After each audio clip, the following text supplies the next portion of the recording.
What an evening we have for you guys, the viewers here on YouTube, on the Vikings Collective. Show number 3 here. If you don't know the cast, well, you got the names right there. But Matthew Coller is to my left, probably your right. Excuse me. Garret Greenlee's on the other side of football analysis. Coller writes for Purple Insider, also has a podcast that's extremely popular. And then my name's Alec Lewis. I cover the team for The Athletic. It's been a week, guys. Some news and yeah, how are y'all's weeks going? Coller, how's your week going? Well, my week was made a little more complicated by the fact that Kevin O'Connell came out and announced that Kyler Murray was the starting quarterback. I'd gotten in quite a rhythm of tracking every pass and then, coming home and sorting through how many positive and negative throws each guy had, and then sorting through the comment section of everyone's, takes about both quarterbacks. And now it feels a little bit different out at training camp because it's like, oh, okay, well, Kyler's kind of just taking all the reps, and we saw a little Max Brosmer today, and things feel settled. They no longer feel like tense or in chaos, and also I think we've seen that from Kyler Murray as well. So it's been fun covering a quarterback competition. I've never covered one before in the 10 years that I've been covering this team, but also I now realize how much I needed it to be over, I think.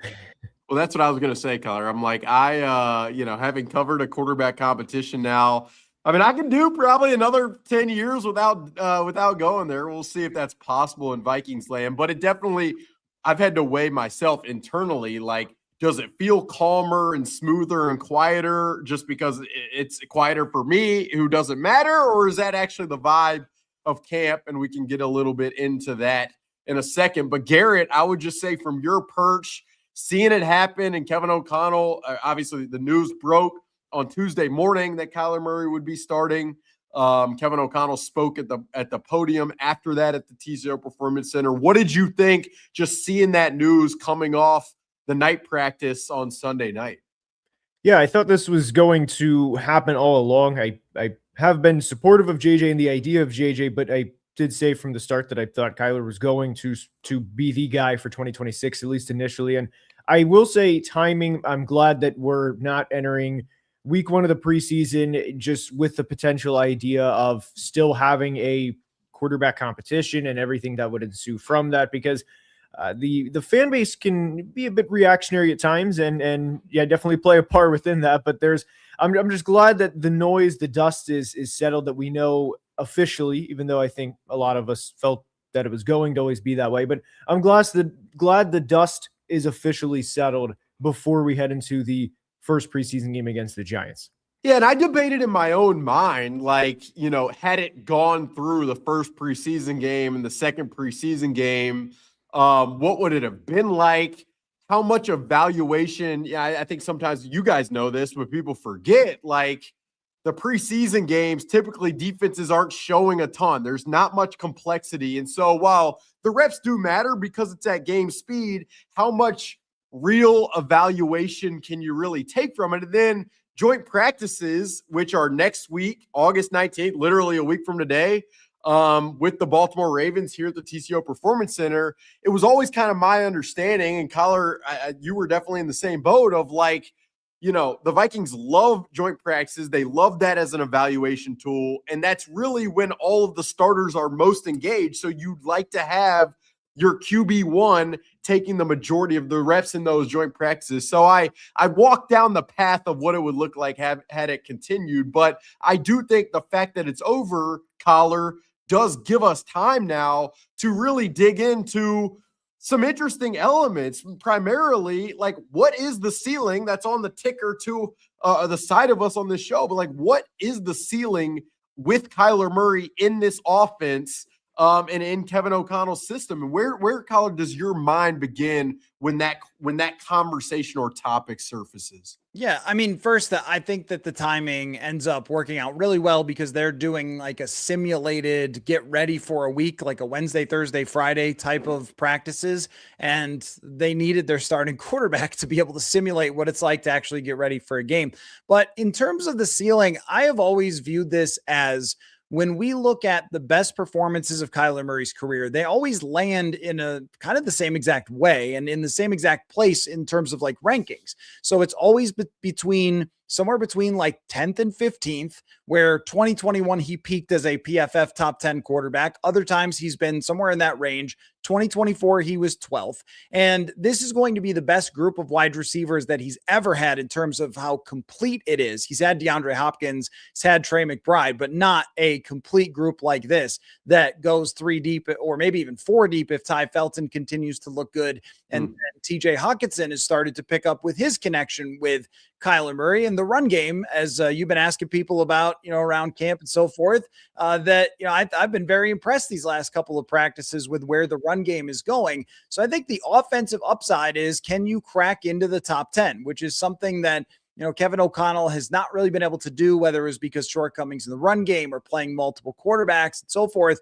But I think that even though Murray is not a perfect quarterback by any means, he does make up for that with his scrambling. And you mentioned like the night practice that happened. There was a lot of, back and forth about how he performed that night. But one thing you couldn't ignore was the red zone drill where he dropped back, immediate pressure, and just went flying out of the pocket and into the end zone. And you're like, that's something that we have not seen in Minnesota in the quarterback position at any point during Kevin O'Connell's time, and really not like this since Dante Culpepper. So I think that if those things come together, that is the potential ceiling. What the most likely is, it might not be the same question, but the ceiling, I think, is cracking the top 10. And like the thing for me is, if the run game does take a leap, and it is the most likely of, 10 to 15th, 20th level quarterback play, and the defense can force somewhere close to the amount of turnovers they forced 2 years ago with Sam Darnold in 2024, because they're not playing from behind as much, then I do think the folks watching this and listening to it can get pretty excited about what every weekend is going to be like with the schedule that is somewhat palatable. I'd say, Garrett, like for you, what is the most intriguing part of the conversation related to the ceiling? Like what element of Kyler's fit or the fit with Kevin O'Connell, like, are you most curious about and locked in on, and do you want to hear about, I would say? Well, the one thing that I'm going to follow most throughout the season is just the blend of Kyler's, with going through college at Oklahoma and then the first couple years under Cliff with him in the air raid, and then how we're going to have the vertical passing attack with Kevin O'Connell, with a player that Collier said during practice where he darted out, made a great play. How is that going to be shown on a consistent basis throughout the season? Where how are we going to react when there's real pressure during actual NFL games? And not only that, but I'm also eager to see with the topic of Kevin O'Connell quarterbacks get hit quite a bit because of the deep passing attacks, and because O'Connell is essentially willing to make the sacrifice of, short passing, or the sacrifice to go for the big plays, hoping that we have those big 15 to 20 plus yard chunk plays at the cost of his quarterback getting hit. So that's one thing that I'm going to be, really paying attention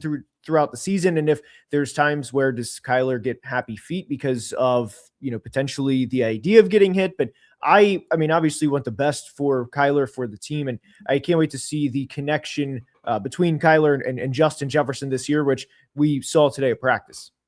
Yeah. And the conversation, Kyler, we can talk about this a little bit, because I think it's been interesting to me from the very beginning of when Kyler first signed, of how is this spread-oriented, smaller stature player going to fit in this under center-oriented, deep drop back, throw the ball vertically type of offense. And it's such an interesting conversation that wades into the area of the game schematically that I think all of us are pretty fascinated about. But I can just say we haven't seen a preseason game. We haven't seen a game.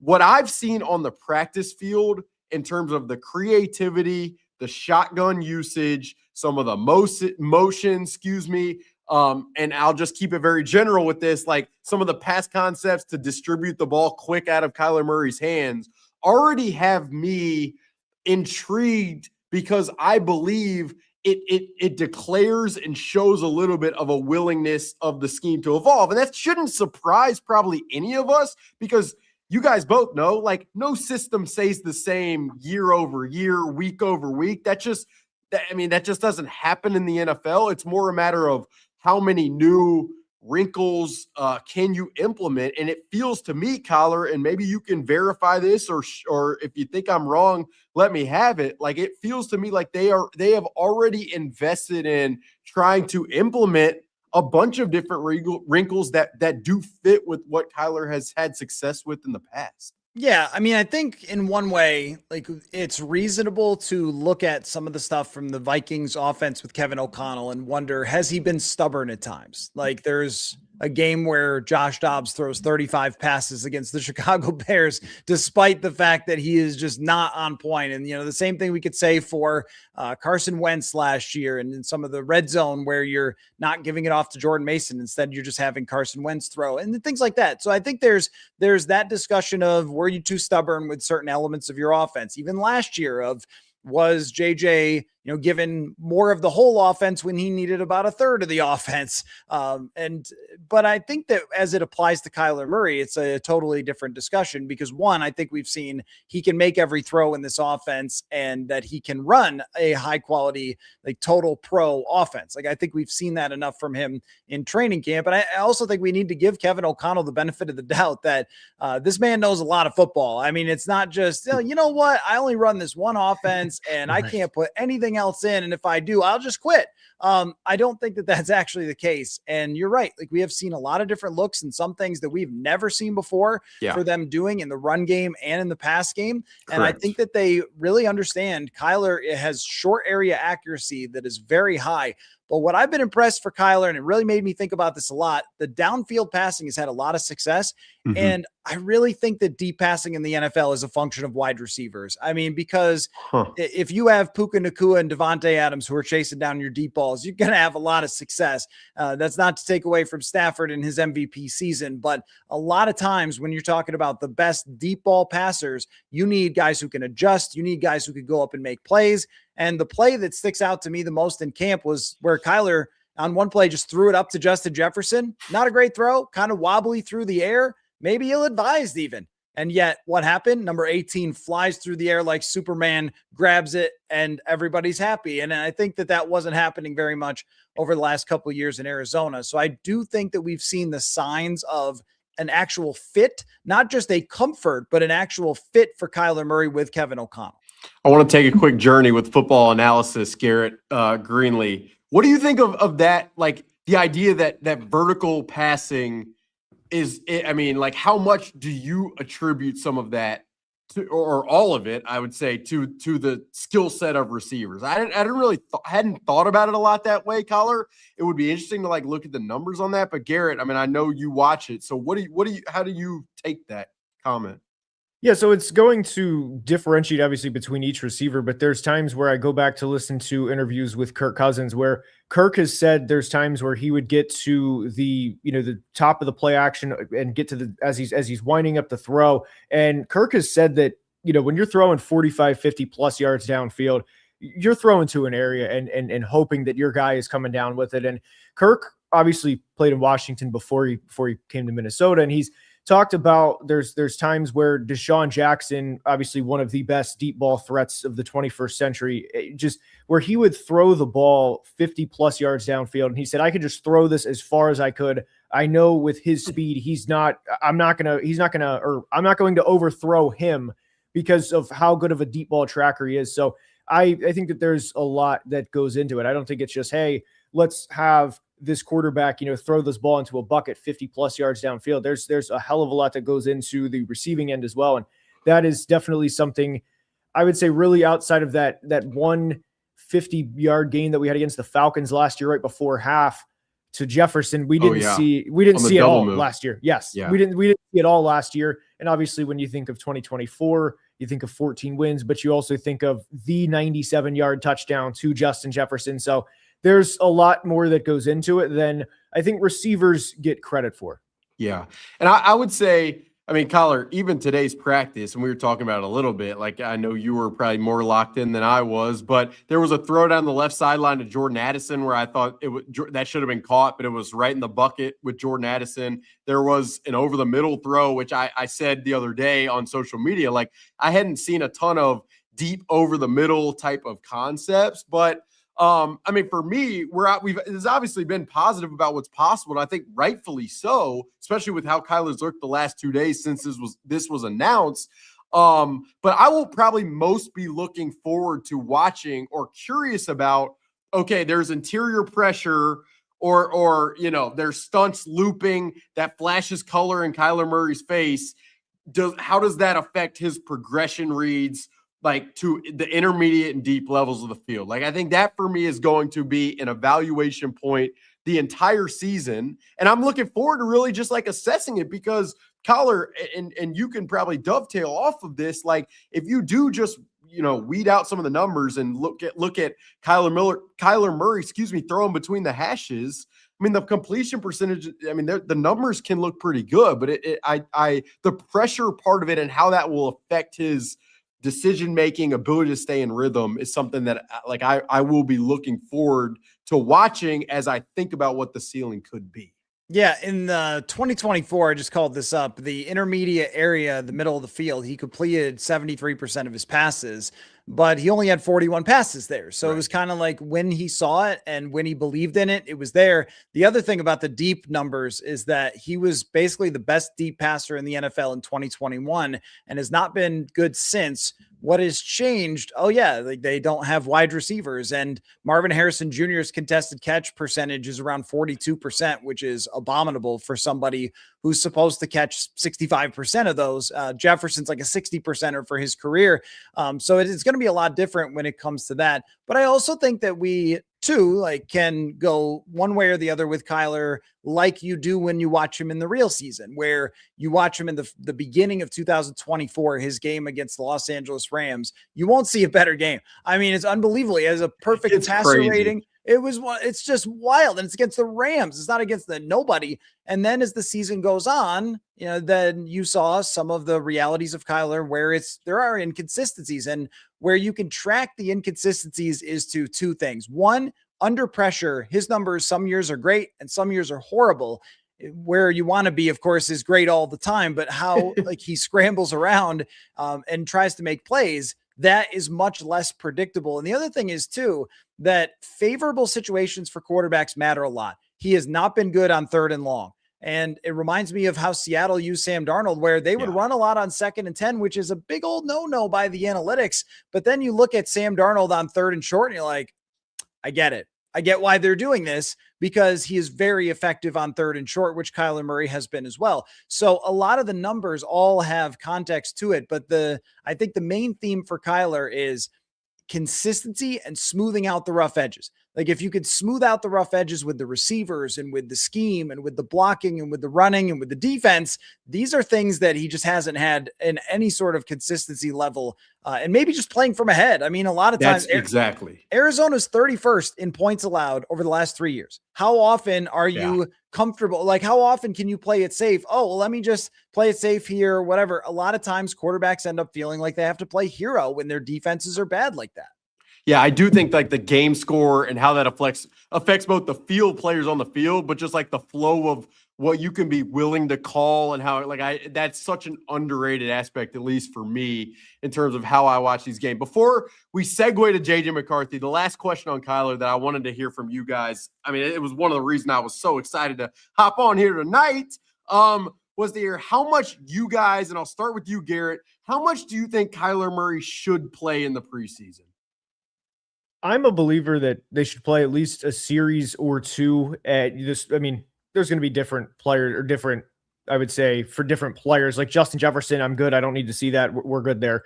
But with Kyler, look, guys, I'm a believer that quarterbacks should get a series or two. I think that there's a reason the Bengals specifically have struggled out of the gate the past several years, that they lose a game they shouldn't at the start of every season. And there's games that shouldn't be as close as they are with the Bengals. And it's because they typically don't play in the preseason. And it really frustrated me last year that, JJ played, a handful of snaps in the preseason against the Texans, and that was it. And, especially for a player that needed reps. So I'm a firm believer that even if we are just running just quick play action routes to the tight end of the flat, just, little 3-yard gains, I want the live reps. I want guys to feel everything.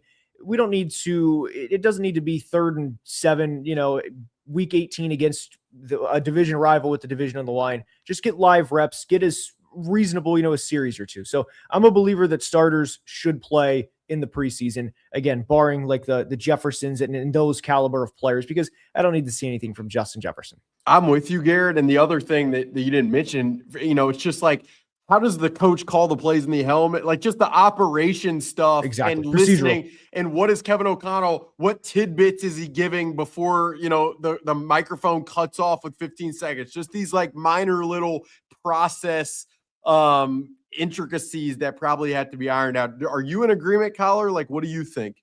Yeah, that's perfectly fine with me to just get everybody a little mini dress rehearsal to go out there, but I don't want much more than that, because if you lose a starter in the preseason, it is just devastating. And even with one series, you hold your breath for that entire series. And as soon as it's over, you go, okay, get him out.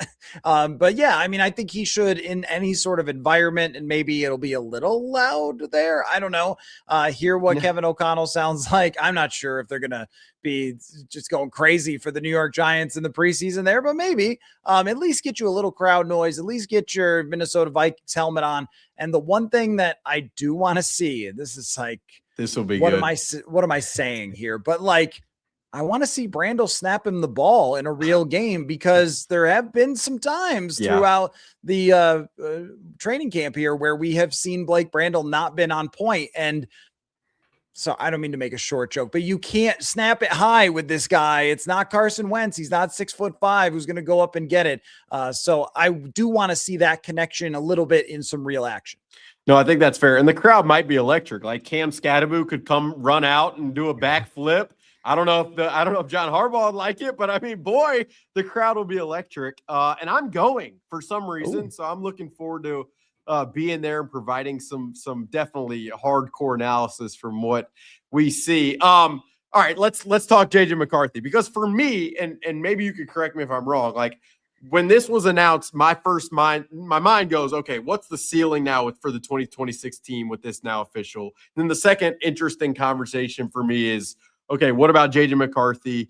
What does it look like for him? How does he take it? How does he react? Coller, he obviously spoke to reporters on the practice field after Wednesday's practice. I thought it was, for the most part, by the book press conference, nothing crazy out of the ordinary. He said he was disappointed. He said he's a competitor. He said it was out of his control, which I'm sure there's a lot of opinions on that. But I would just start with, like, Garrett, the news happens. You're thinking about JJ McCarthy. You've thought a lot about JJ McCarthy, as we all have. Where do you feel like the next phase, next step goes for what you want to see, but also what you'd expect with JJ McCarthy? Yeah, what I want to see is I want to see JJ play in the preseason as much as possible. Now there's a conversation of, does Wentz get reps? Does Brosmer get reps? That's a separate conversation. But regarding JJ McCarthy, he's started 10 games in 2 years. And I think that's kind of a statistic where it's like, all right, how much do we really weigh on that? Because Darnold threw for 4,000 yards, 35 touchdowns in McCarthy's rookie season. So would he have actually started in his rookie season? And then anyway, right, exactly.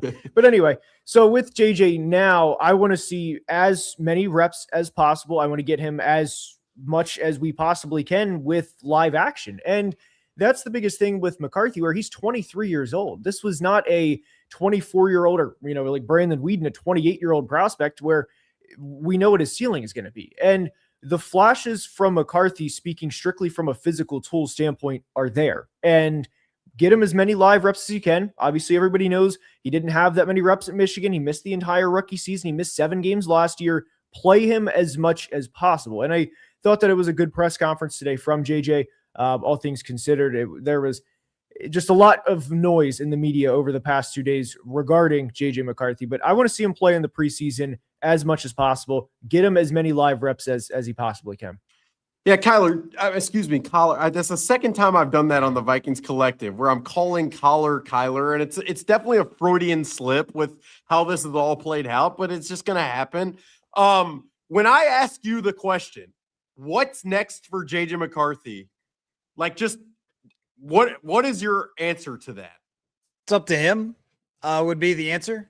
Because if he approaches these next couple of weeks, like, I'm going to do everything I possibly can. I'm going to take on every challenge. I'm going to take on every rep in practice, and I'm going to try to give every single player their due in practice. We see this guys are trying to make the team and so forth that he is going out and getting reps with, and they need to prepare for preseason games and everything. If in the meetings, he has gone from sitting on the other side of the room from Kyler Murray to, you might have to talk to him now that you're the backup quarterback, because your role is to support the starter. Like, that is your role. So if you decide that you're too good for the role, and I'm not saying that anything has indicated this to me so far, but if you decide I'm too good for this, like, they have just given up on me and I'm going to give up on them, which we see from young players pretty often, then I think that a trade becomes a reality. I mean, otherwise it doesn't make a lot of sense, just based on if there were to be an injury, then, you know, you've got another quarterback option and you can approach the trade conversation at the end of the year. Let's say he plays 4 games. It looks pretty good. Then, you know, maybe you're in a position to either move on from him or consider him in a quarterback competition into the future or whatever, because he is under contract. But I will say this, that sometimes we do the he's so young, he's barely played thing to a point where my eyes start to roll, because when you look at the quarterbacks throughout history, and I've done this the last 15 years of quarterbacks in their first 10 games, go look at Patrick Mahomes' first 10 games. It's unbelievable, right? So, and I know, don't compare him to Mahomes. I get it, but like you should compare it to Brady too. So it's there. Compare him to Josh Allen, compare him to John Elway. I got the playbook. The Josh Allen thing, the passing was sort of similar, but not the 6'6" and 240 poundsness to him. But his history is not kind to guys like this. There are a lot of quarterbacks who are drafted in the top 5 that turn it around quickly because they were on tanking teams, and, you know, Jared Goff's with that horror show with Jeff Fisher and everything else. But when it comes to just caught a stray, sorry, Jeff Fisher, I loved Steve McNair. But when it comes to the, you know, quarterbacks who've had a good environment that they came into and they still performed at that low of a level, we're talking about someone who ranked 42nd out of 45 quarterbacks in passer rating last year. The number of guys who turn around from that is very low, and it usually takes like 5 to 7 years before that turnaround actually happens. So if you were just making your bets, you'd say, I mean, whatever happens, happens. This probably, not just probably, if you lose a quarterback competition in year 3 as a top 10 draft pick, the likelihood you become that team's franchise quarterback goes to about 1%. So whatever happens, happens. I think that personally, I would prefer to just give him that opportunity and see how it goes behind the scenes. But I also think people need to be realistic about what the facts are of this and what has happened historically when someone performs this way. The first thing I will say is I'm with Garrett completely in that I think he needs to play a ton in the preseason just for the sake of his, for just the sake of long-term development. Now, the Vikings have to be sure that they're smart with whatever their quarterback's room's going to look like to make sure everybody, that preparation is allocated the right way. And then, Collar, as far as what you said, I mean, we've heard, I've said this a couple of times already, but it matters to me. Like, we've heard for a couple of years now, Kevin O'Connell talked about the importance of the environment in the quarterback room and how just critical the feeling in there is, the support in there is. And it brings me, frankly, to the 2024 season with Sam Darnold. And at that year, I think the quarterbacks in the room, you had Nick Mullins, you had Brett Rippon, maybe, you had Daniel Jones, who came in, obviously late in the season. Josh McCown was the quarterback's coach. Grant Gudisky was the assistant quarterback's coach. He's now the Jags OC. And Collar, you'll remember this vividly, but like, this group was so tight. We used to see them on Wednesday nights before Sam Darnold did his press conference, and all 6 of them would be out there on the field together while everyone else was gone, going through every single read, every single progression. And it seemed like they generally were like all rowing on the same team, all in the same direction. And I can't help but think that contributed to the vibe and the experience that Sam Darnold had in 2024. And so I agree with you, Collar, that as long as JJ McCarthy maintains his philosophy of being a good teammate, of supporting and caring for all of his teammates, including Kyler Murray, and as long as he can prove to the Vikings that he can do what is required of the backup quarterback, which is a lot. Like that, it goes overlooked oftentimes. But that player, you have to be able to trust that player to no end. And so if he can prove that is the case, I think, as Kevin O'Connell said, he will be the backup. And if not, then I think it leads you down to the other conversations. Garrett, how do you respond to just that topic, that discussion, that conversation? No, I agree with everything you said. I hope that JJ can fulfill that role. But my biggest worry with this moving forward is that there's this idea of, well, we don't want JJ on the roster because, if there's actual like conflict and there's, that's a conversation to be had where you don't want guys like, punching each other and that's like actual right, like on a day-to-day basis, right? That'd be a crazy story. Right. But if we're talking about an idea of potentially trading JJ just because what if Kyler throws an interception that the crowd's going to want JJ in, I think that's a bad road to go down. And especially when we'd be talking about a player at the least possible value that we would receive him for from an organizational standpoint. From an organizational standpoint, whatever you think of JJ, if you think he's, going to be out of the league next year, whatever, trading him now at the lowest possible value is a horrible process to do that from an organizational standpoint. And I will stand by that again, regardless of how you feel about JJ. But I hope everything works out, but I also don't think JJ McCarthy has started his final career game for the Vikings simply due to the fact that Kyler has played one full season in the past 5 years. Obviously, it goes without being said that I hope Kyler is healthy, plays all 17 this year, that we don't have to, have that conversation. But statistically, there is a good chance that JJ ends up starting at least one, if not two games this year. And then we would have a conversation of, all right, this is one of your last chances. You're 23, you're in year 3. You're not going to get any more chances to be the guy. So, buddy, you better go make the absolute most out of it. That's if they believe it, right, Alec? I mean, that's what Garrett. That's what it comes down to. Like, because we have sat around and we have watched all the practices and we've talked to the coaches and everything else 100 times about it. But inside that building, they know what they really think, right? And do they sit in those meetings where they're not mic'd up and where Hard Knocks isn't there? And they're saying, oh, I wish it was. We fully believe he can make it. We just need to pour into him. Or are they saying, we've kind of seen everything we need to see? Because the concern for me would be there are catastrophic things to a quarterback that are very hard to come back from. One would be you're not coachable. There's been some of that, right? At least hinted out there, and Tyler Dunn put that in his piece of a little bit of that. Accuracy is a very hard thing to change. Timing and understanding an offense to the point where you could drop back, see what you're supposed to see and let it go. That I think can be improved a lot, but it didn't improve to the level where he could win a quarterback competition for this year. So if they are sitting there saying, we coached up all these concepts that he just didn't do again, then I don't know what else you're supposed to do there.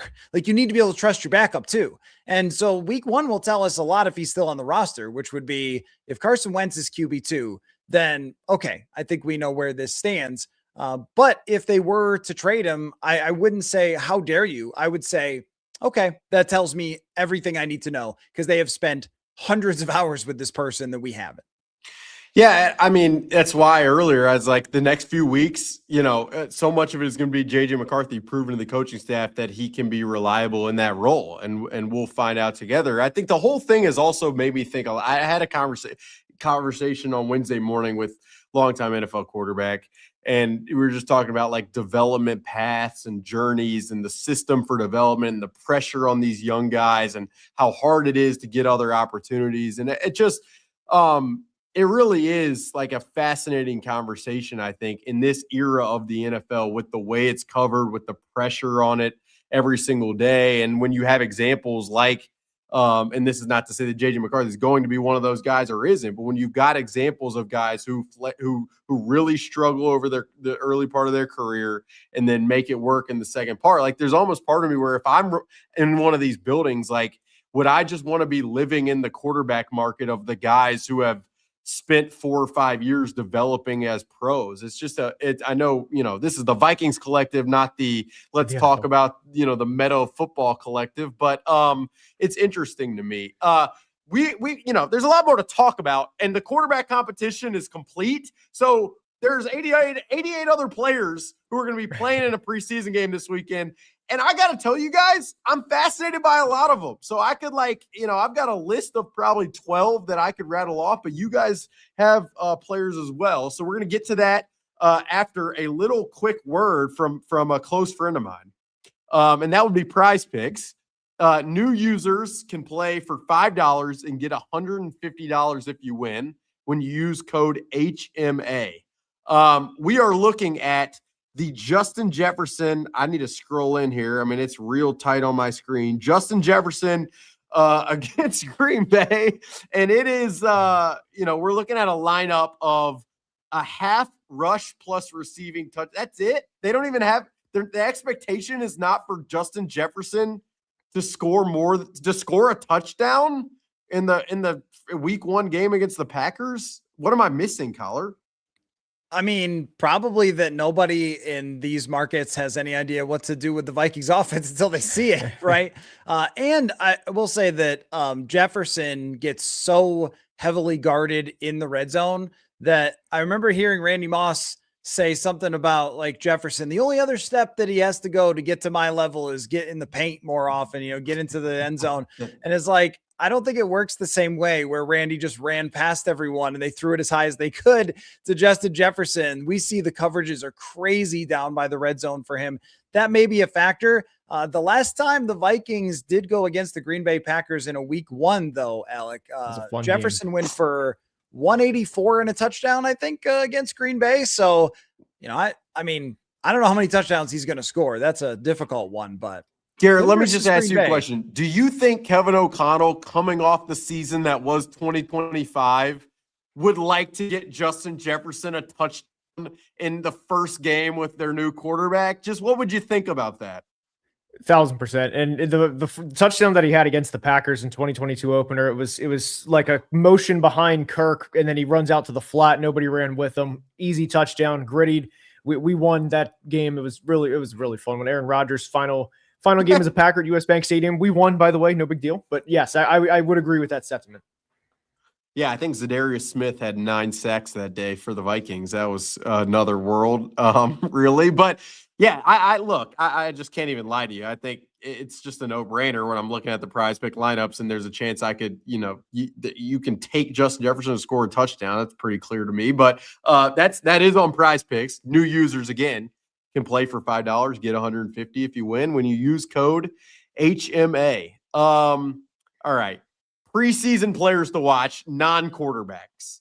I just want to go around the room, the metaphorical room, and just give a player and why you're looking forward to watching them. Okay? And we will start with you, Garrett. You have the first pick of players you are looking forward to watching against the vaunted New York Giants, coached by John Harbaugh, quarterbacked by Jackson Dart, running backed by Cam Scadaboo for now until he may get hurt. Who's fastest caught by Malik Neighbors? Yeah. To name the whole roster. Just kidding. Right. The player that I'm easy here, Charles Demings. Heard everything about him through camp. He should get a lot of reps in the preseason. Day 3 pick. This is a preseason made for a draft pick like Charles Demings. I can't wait to see him live in action.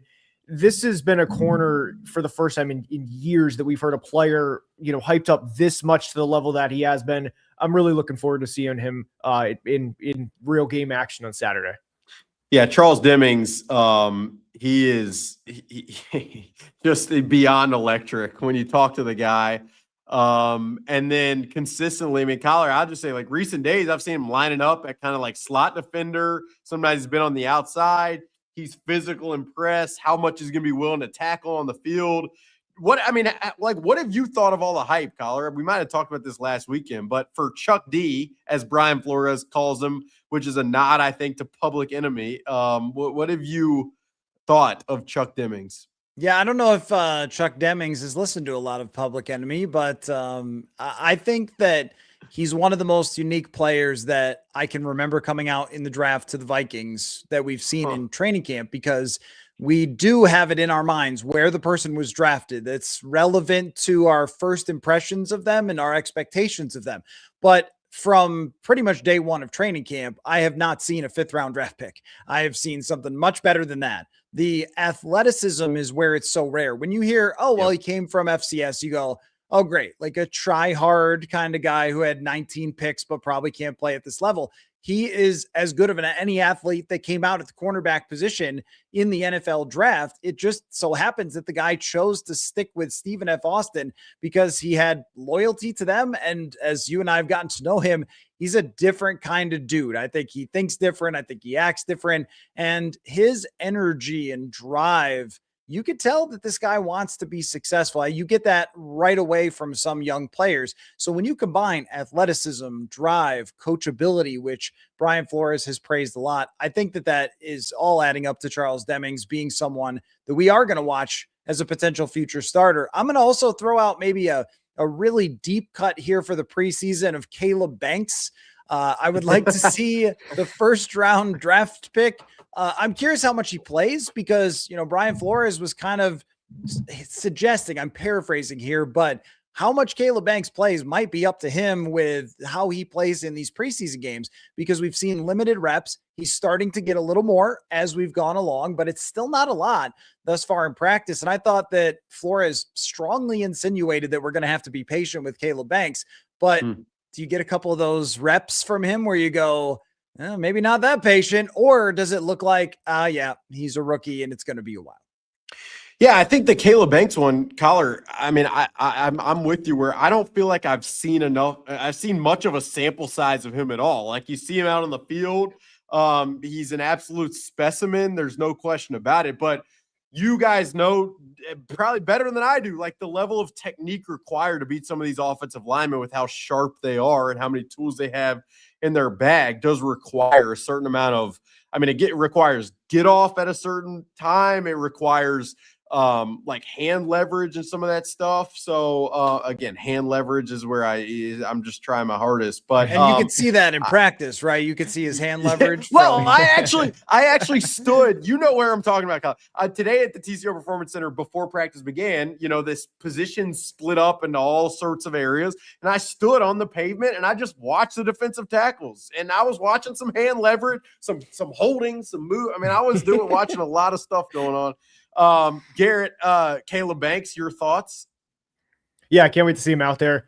There's been a lot of, whenever you have a draft pick like Caleb Banks with the physical tools he has, you want to project the best. So I think the way that Collar said is, are we going to have the flashes, or are we going to have, like, is he, okay, he's, kind of the red shirt type season from an interior defensive lineman that you expect more often than not. So he's another player I'm looking forward to seeing. Absolutely. We're all rookies here. I'm taking another rookie that actually is a deep cut, Collar. And his name is Jacob Thomas, not Jacoby Thomas. Jacob Thomas, the safety, undrafted safety from James Madison. You may forget that James Madison last year made the college football playoff. They were coached by Bob Chesney, who's an absolute stud. Hopefully he sees that. And got hired at UCLA. And Jacob Thomas was a captain for that team. I know he didn't get drafted, but there were multiple teams that really sought him in undrafted free agency. One of them was the Vikings. He comes to Minnesota. And I feel like I've seen him take snaps with like the twos already. He's had a somewhat of a special teams role so far in some of the drills I've watched. And like, there have been a couple sequences. I think there was a play during the night practice where he made a play on the ball and deflected a pass. So, look, Jacoby Thomas would also be on the list, but I'm going ultimate deep cut with Jacob Thomas at safety. And that's a position group where, it's going to be really interesting to try to iron out, Collar, like who they take and how many, because you've got Josh Metellus, Jay Ward, Theo Jackson, Jacoby Thomas, Jacob Thomas. What do you do with Jamal Adams? How do you categorize him? I mean, that's an interesting group. But can you make fun of me for saying Jacob Thomas out of the gate here?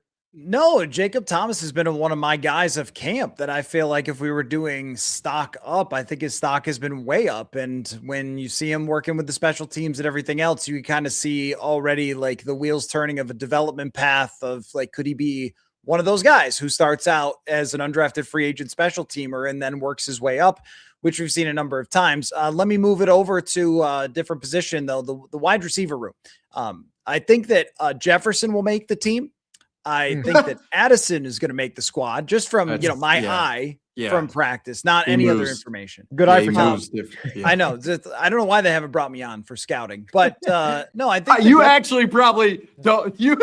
Look, I've seen you give your opinions to some directly who may work 2 floors above where I'm sitting right now. So anyway. There are stories that can't be told there, but when it comes to the depth of the room, Ty Felton, I think, has had a great camp. I mean, he's had a couple of drops, but he has really established himself as a deep threat for them, who's getting a ton of first-team reps.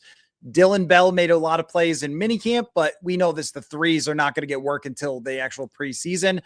Terrell Davis is a guy who is a deep cut, but he was a D2 wide receiver that set the record for, or led all of college football in receiving. So he's an intriguing one. Like, they have guys who we haven't seen anything of yet who could really start to make a name for themselves. And Miles Price as a wide receiver has become a very interesting thing during this camp because we didn't see that at all last year. And he's making plays every single day. So can he sort of show the coaching staff, hey man, you might want to use Miles Price in some sort of role during the regular season? I think he's got a chance to prove that.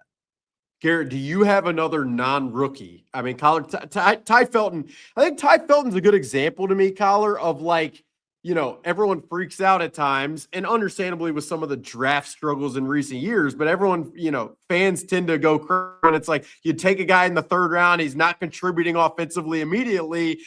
We draft, I get it. You drafted another bust, but I do think Ty Felton, and we'll see how much he accomplishes come the season and into future years. But I do think like some guys just take more time to develop, especially in this offense that is complex, in a receiver room that has as much depth. So I'm looking forward to seeing Ty Felton and all those guys. You didn't even mention Dante Fleming, who I've bought stock in for many years. Jayshon Jones hasn't really dropped a pass since I've been watching throughout training camp. So Garrett, non-rookie, who do you got?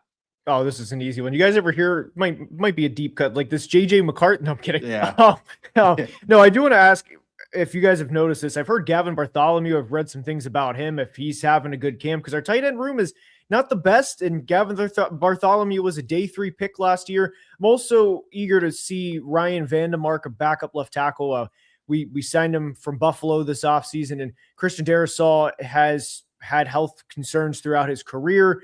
What is that situation going to look like now that we're going on 2 years off the ACL? So probably say Gavin Bartholomew and also Ryan Vandemark. And Alec, you did bring up Jacob Thomas. I'm going to ask this. I feel like this would be so fitting for him for how low key he is. No announcement. Is Harrison Smith like for sure? Is this just, I mean, I thought there would be already like, is he for sure done? Is it just, is it lip sealed? Is it for sure? There's nothing for sure. There's nothing for sure. Okay. At this point in time, there's nothing for sure. That is a complete. I don't expect him to be playing in the preseason game Saturday. Yeah, right. But as far as whether 22 is finished, there is no information on this time that I have holstered on that, and I don't know if I'll have it next week, and I don't know if I'll have it the week after that. I mean, I'm not. I've said this before. If it happens before the season starts, if there's information on that, I'm not going to be crazy surprised. But if it goes into the season, I'm also not going to be shocked as well.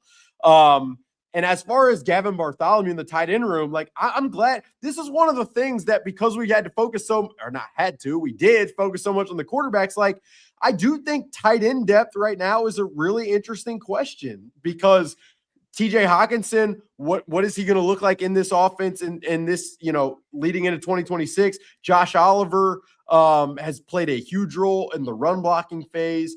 Gavin Bartholomew, I think the most interesting thing for me, Garrett, and we will start to find out this through these preseason games and joint practices, what does he look like as a run blocker? Because I don't have a ton of questions with what I've seen from him in terms of his twitch and athleticism down the field, plucking the football out of the air.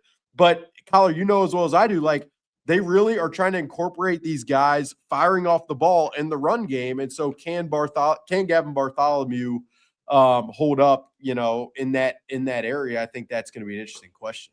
I think so too. He's made a ton of catches during camp, and you just can't ignore that. There is another element of it though, where Ben Yurosek was a blocking tight end. He's clearly a much bigger guy. And I think maybe it was O'Connell or Wes Phillips. Somebody said, hey, we might have to make considerations of who's going to play fullback if, Max Bredesen goes out, because Bredesen has been such a big part of this, who of course I want to see during this preseason as well, but he's been such a big part of the offense as they've gone into this preparation, everything else. We see him out there a ton, that you're going to have you have to cross train somebody else. Now, is that Josh Oliver? Maybe it is. And you treat him like a fullback, but I don't know if there's going to be there's going to be a thought process there that you need a blocker more than you need another pass catcher. Plus, if somebody was a 6th round draft pick a year ago, was injured right away, you can usually get them through waivers to the practice squad. That's only if, you feel like you can. If the guy forces your hand by making a ton of catches during the preseason and playing great and blocking great,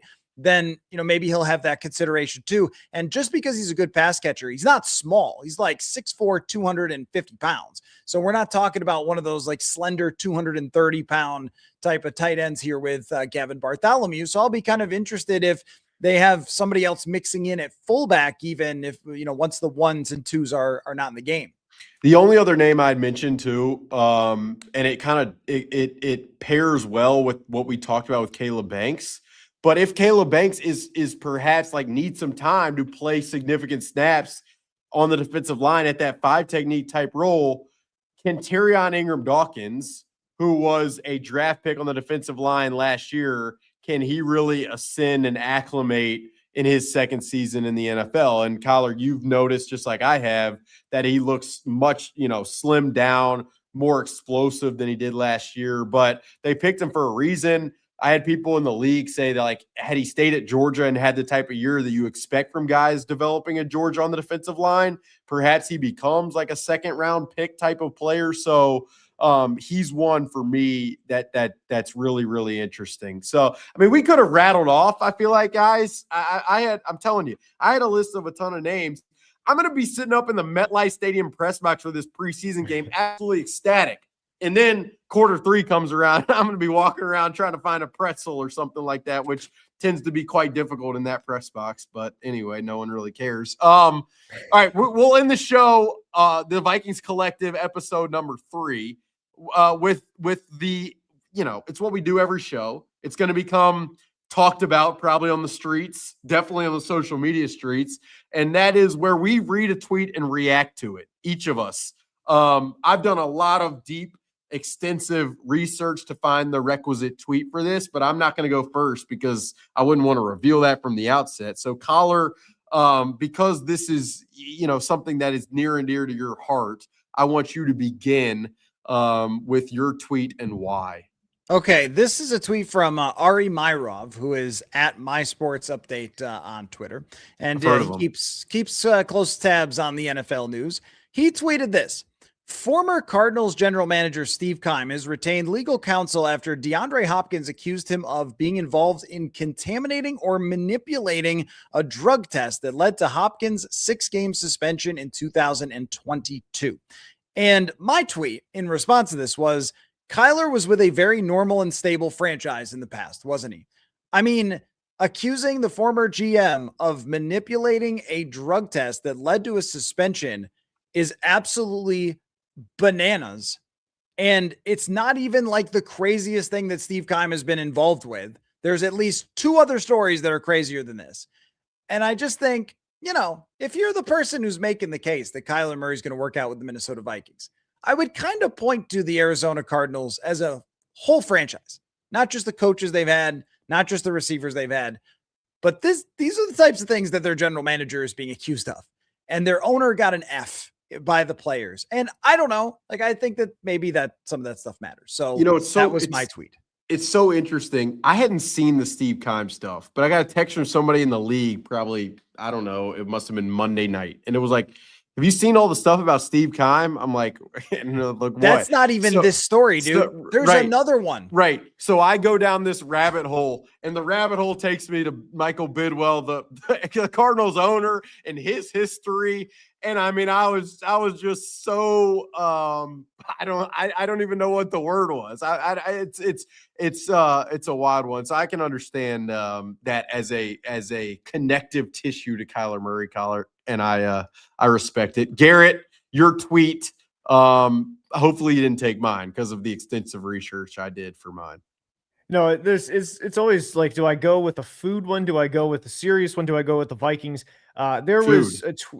We'll go with food. All right, we'll go with food. It was announced today, big news actually, that Chick-fil-A is coming out with a s'mores flavored milkshake in a couple weeks, which I'm a big s'mores guy. Wow. I absolutely love s'mores. And yeah, and they're also having chicken and waffle sandwiches where the bread, the roll, if you will, of the sandwich is going to be waffles. So a lot to get excited about in the near future. This is my favorite question I've ever asked on the Vikings Collective show in our long history. Collar, what do you think of Chick-fil-A?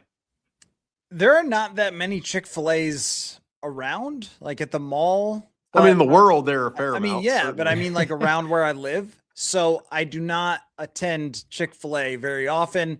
It's usually the Taco Bell, Wendy's, Burger King, McDonald's, Subway, Jersey Mike's, and probably many more fast food restaurants that I go to. Let me tell you this, Garrett, I'm a big Chick-fil-A guy. Huge. Oh, yeah. I mean, I'm from Alabama. There's one on every corner. And the s'mores milkshake, their milkshakes are incredibly underrated. For all of Chick-fil-A's, exceptionalism, food from a food perspective, right? The s'mores milkshake, I'm sure will and the milkshakes in general will be right up there. All right, my tweet. This is from a Twitter user. You guys have probably seen him or her. Billy M_91. This Twitter account is always watching film, and there's always football stuff going on Billy M_91. And the tweet was, nothing better when Hard Knocks is elite. Seahawks and HBO are delivering the goods. I have watched the first 2 episodes of Hard Knocks, and I have really enjoyed it. I don't know if you guys have watched it, but Mike McDonald didn't think he would be very interesting of a character. I found him very compelling. Derek Hall, their edge rusher, who can bull rush with the best of them, has been a character. And then, I mean, on Tuesday night's episode, and I kind of feel bad bringing this up, but they did a whole sequence on Sam Darnold in his spin rate. And again, I feel bad bringing it up, but like, it was just really cool to see the video excellence of what Hard Knocks with the Seahawks has been. So I would just say, don't sleep on Hard Knocks. It's been going on a long time. It's probably gotten a little more sanitized over the years, but I still think they've got the fastball, and we're seeing it. What do you think? Some of us may have suggested that Sam Darnold threw a pretty good ball, and that might be a good fit for a certain offense that likes to throw it downfield. But we're not going to end this. Last week, yeah, he'd be good at Cincinnati with T. Higgins and Jamar, I'm sure. Oh yeah, that's right. That's what I meant. Yeah. We ended last week's episode with Bears hype. So we're not, I mean, look, we're not on this positive episode. That is just absolutely not where we're going to end it. It was a wild week. It was a fun week. I don't think we're leaving anything out, guys. Garrett, Collar, I mean, we've run through it. We've got the preseason game between the Vikings and the Giants. I believe that is at noon Central. I could be wrong. That would be 1 Eastern, even though I'm really bad with time zones. And next week, we'll be back to talk all about it. You also got the joint practices between the Vikings and the Baltimore Ravens. I believe those are Wednesday and Thursday. So we'll have to talk about timing and everything, because probably will be more sunburnt than I already look right now. But I'm looking forward to being back with you guys for episode 4 next week on the Vikings Collective. For Matthew Coller of the Purple Insider and Garret Greenlee of Football Analysis and HMA, I'm Alec Lewis of The Athletic. That is my name. I can say it correctly. And I can't wait to see you guys next week for episode 4.